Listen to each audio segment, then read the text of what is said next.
অপর্ণা, হুম। তোমার অনুশোচনা হয় না? কি হয় না?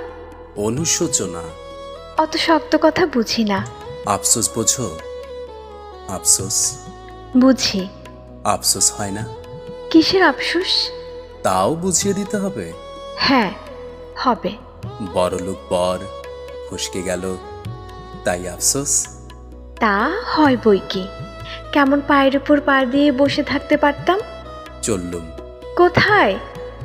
ঝিয়ের খোঁজ করতে। ঝিয়ের মাইনে দেবে কে? আরেকটা টিউশনি নেব। তাহলে আমায় বাপের বাড়ি পাঠিয়ে দিও। কেন? এমনিতেই তো অফিস করে ছেলে পড়িয়ে সে তো রাত্রির করে বাড়ি ফেরো, তার উপর আবার। আর উপায় কি বলো? আমি বলবো যে টিউশনিটা আছে সেটাও ছেড়ে দাও। তারপর?